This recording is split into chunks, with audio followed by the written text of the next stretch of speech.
Olá, meus queridos, cá estou em mais um momento para compartilhar uma passagem do Evangelho. Que sejamos gratos pelo dia de hoje e peçamos a Deus que nos auxilie na compreensão e na reflexão de tudo que será escutado.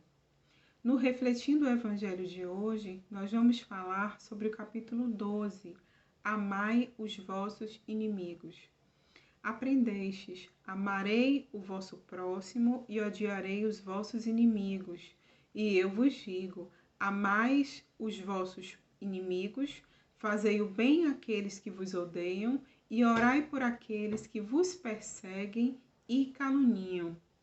Meus queridos, se amar ao próximo é o princípio da caridade, amar os inimigos é a aplicação sublime desta máxima. Mas fiquem tranquilos, em nenhum momento foi dito que devemos ter a ternura que se tem para com o irmão, que devemos dedicar a ternura que se dedica a um amigo, por exemplo, ao inimigo. Não, não é isso. Até porque, na verdade, não é fácil confiar em alguém que sabemos que nos quer mal. Não é fácil confiar em alguém que sabemos que fala mal de nós. E também porque, nessas situações, normalmente os inimigos ou são pessoas que não criamos laços, ou pessoas que criamos laços e por algum motivo esses laços eles foram desfeitos. Então, ambos se recusam a doar-se novamente e surgem aí as brechas para todos os conflitos que já sabemos que podem nascer quando alguém se torna inimigo de outro alguém. Aí vocês me perguntarão, mas então, se devo amar os inimigos, mas isso não quer dizer que devamos lhe dedicar o mesmo carinho que damos ao nosso amigo. O que devemos para com eles? Aí eu explico. O que devemos, com certeza, é deixar de alimentar ódio. Devemos deixar de sentir rancor. Devemos deixar de querer nos vingar. O que precisamos é perdoar. O que precisamos é ter boa intenção. Precisamos até, seria interessante, seria muito bom se conseguíssemos pensar numa possibilidade de reconciliação. Será que é possível? De qualquer sorte, só de nos abstermos de falar coisas ruins sobre eles, de tentar provocar situações que possam prejudicá-los, independente de ser uma relação familiar, de ser uma relação de trabalho, não importa. Nós temos que focar em retribuir o mal com o bem. O nosso convite de reflexão de hoje, qual é? Amai os vossos inimigos, não é isso? Então, todo aquele que consegue começar a pensar em perdoar, ao invés de guardar rancor, todo aquele que consegue, que consegue pensar em começar a agir com boa intenção, ao invés de desejar mal, já começa a cumprir as condições desse mandamento. É um preceito que eu compreendo, parece ser muito difícil, mas a prática ela justa, a prática sincera, a prática de boa vontade, porque descobriremos que não devemos diferenciá-los dos nossos amigos.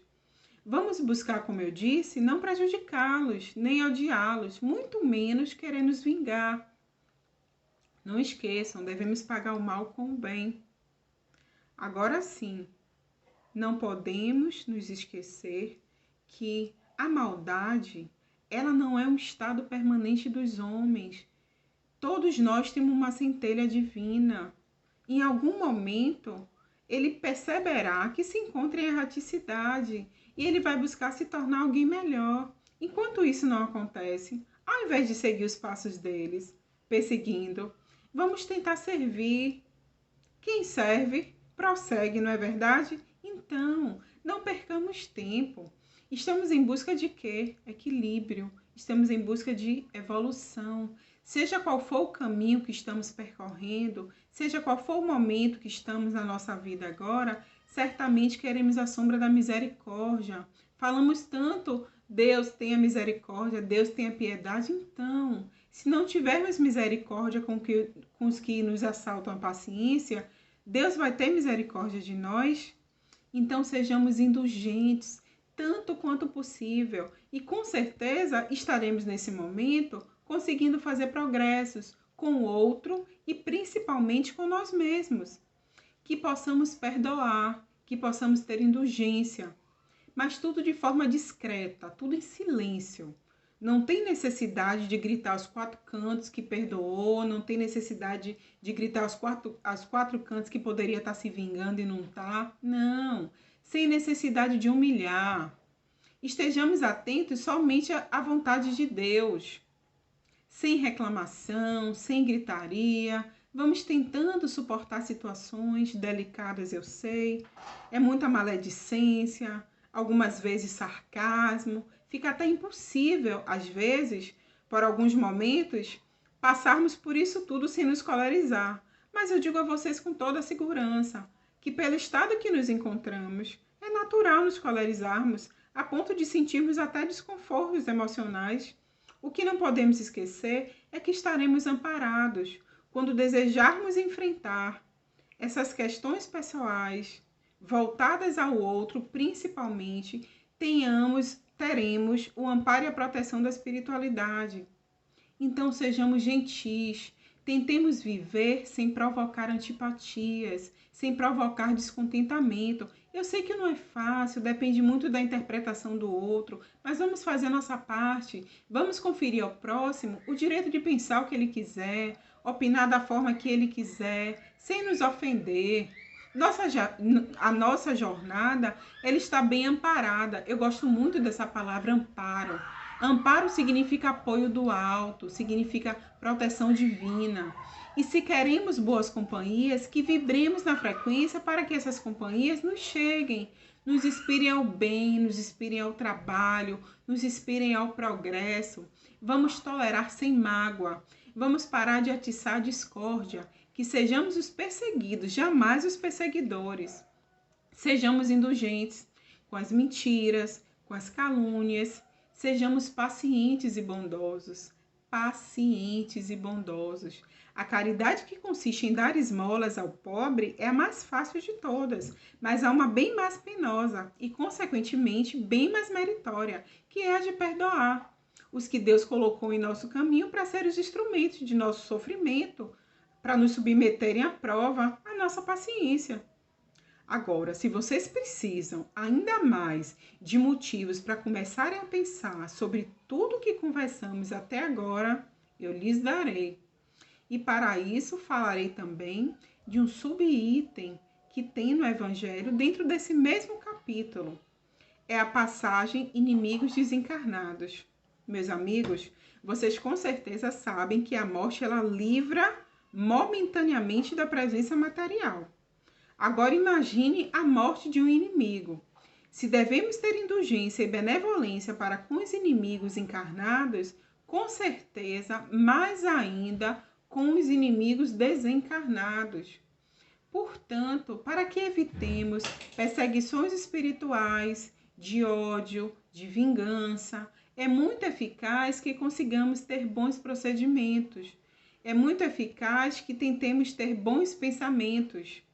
O Evangelho diz que de um inimigo pode-se fazer um amigo, antes e depois da sua morte. E isso depende de quem? Então, reflitam.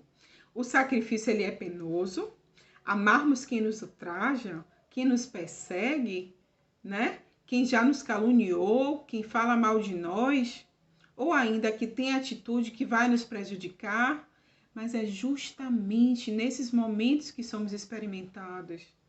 É justamente nesses momentos que podemos pegar e projetar todo o bem que nós temos em espírito e não sentir nada, nem ódio, nem raiva, nem rancor.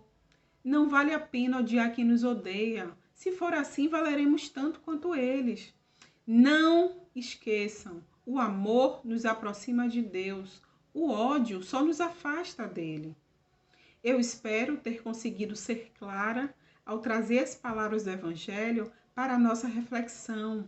Saibam que cada vez que eu sou levada a reler alguma passagem, ela se torna ainda mais importante na minha vida, porque eu consigo reavaliar as minhas atitudes e os meus pensamentos.